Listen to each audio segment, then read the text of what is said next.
What's good, y'all? It's Jay here. Real Recognized Real Estate, keeping it real about anything and everything when it comes to real estate investing, life, success. It's no secret. Success comes from consistency, hustle, grinding, and overcoming adversity. Make sure to hit that subscribe button. Let's get into it. Master the rental game. 3 essential steps for beginners investing in rental properties. So, step one, you need to find and understand your market. Step two, you have to come with a sustainable financial plan and strategy. And step three, you have to be able to implement effective and efficient property management. So let's get started with step one, finding and understanding your market, right? So most people will tell you that when you're trying to find and understand your potential market, that you need to start with a lot of research and try to analyze a bunch of different neighborhoods to understand the types of properties that are available. But honestly, I found that sometimes starting with this approach can lead to analysis paralysis, which just means that you start analyzing stuff so much that you never take action, right? I think an easier, more action-oriented approach is to start in your own neighborhood. That is what I did when I started to really scale my portfolio. And the reason I like starting your own neighborhood is because you're already familiar with the neighborhood. That means you already know a lot of things about it. You understand the schools, crime, what different parts of the neighborhood you don't want to be in after dark, right? So it doesn't necessarily mean that you're going to find and buy anything in that neighborhood, but what it will do is it'll help you get started. And what I find is that getting started is half the battle, right? A lot of the times we don't ever make any progress because we don't have a way to hurry up and get started.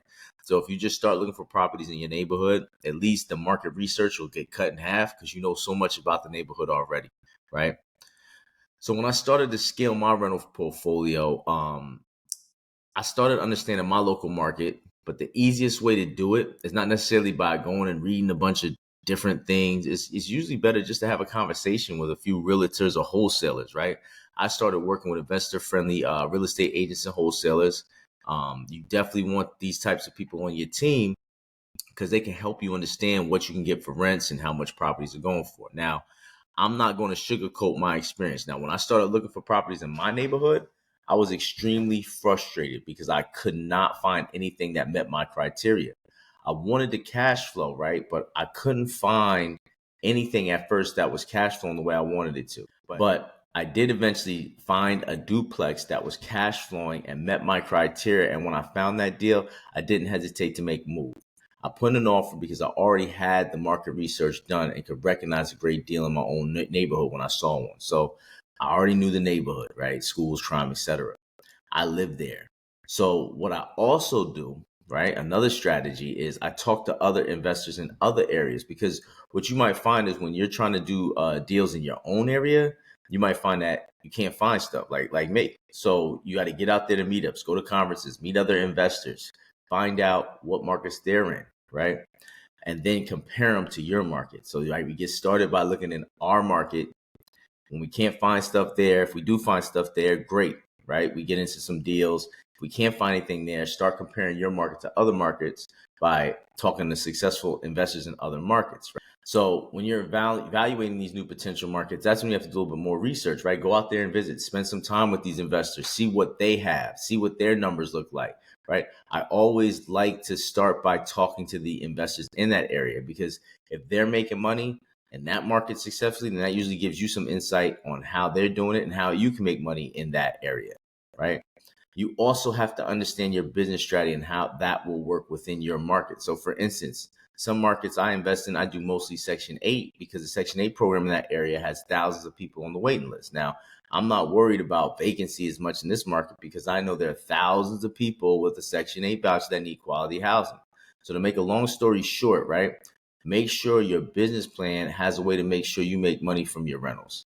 Whether that is because of this new plant that's being built, so you know you're going to get market rent or rents are going to go up, or that you know there's a big Section 8 waiting list, and in the neighborhoods that you're getting these properties in, you know you're going to be able to qualify for Section 8 housing, get your rentals up there as Section 8 housing. So these are all like examples of how to have a strategy to make sure that your property doesn't sit vacant.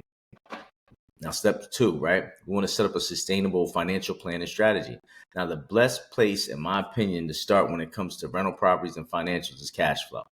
You want to make sure that after you pay all your expenses, including set aside money for unforeseen expenses like repairs, that you are making more money than you spend. And all this is called is cash flow, right? You should always also have some backup plans in place. If we learn one thing during COVID is that everything can change in an instant. Having a plan in place for when things go wrong.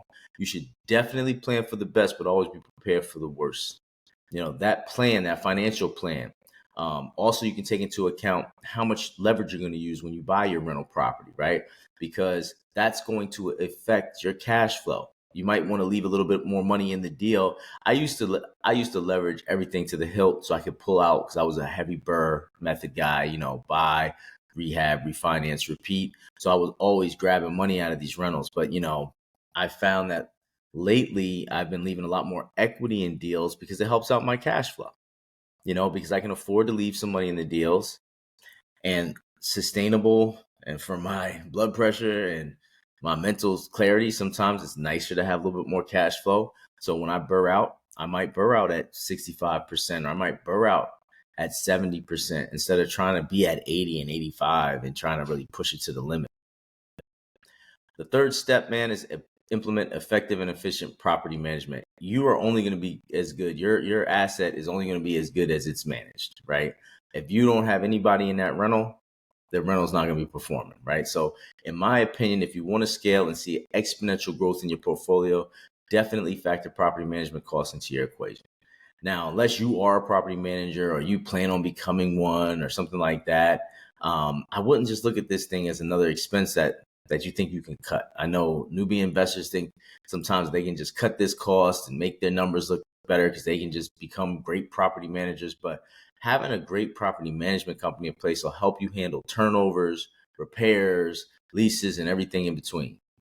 Think about it like this, right? The money you would lose if you have a rental vacant for a month or two, right? Trying to find tenants on your own that you can't find, or you have heavy turnover, it's going to wipe out any savings for the year than you could have just spent on hiring a professional property management company to manage your properties. So to recap, if you want to master the rental game, there are 3 essential steps that every beginning investor that wants to invest in rental properties needs to know. Step 1, finding and understanding your market. You have to be able to get started. I said start in your own backyard, man. Get started in your market and then branch out from there by finding investors in other markets that you can talk to find out why they're successful. Step 2, come up with a sustainable financial plan and strategy. Think about how you're going to fill those rentals with people. That's another great conversation you can have with your property management company. How are they filling vacant units? Where are they finding the people? Is this a great place to do Section 8 or is it not? Should you be doing market rent? I would talk to other investors and property management companies. And then step 3, right? You want to implement effective and efficient property management. Don't try to self-manage if that's not your thing. I have found that most people will just lose money. If that's something you think you can do, by all means, go for it. But I think for the vast majority of us, find a great property management company. They're going to help you keep that thing leased. You're not going to have to worry about as much turnover if they know what they're doing. They're going to save you money on repair costs and that kind of thing. So I understand, right? Starting your journey in real estate rentals is definitely going to be challenging, but you're never going to succeed unless you can get over the hump and you can get through challenges. But with these 3 foundational steps, you're going to be definitely well on your way to becoming a boss in the rental property game. So I hope this was of value. Until next time, keep grinding.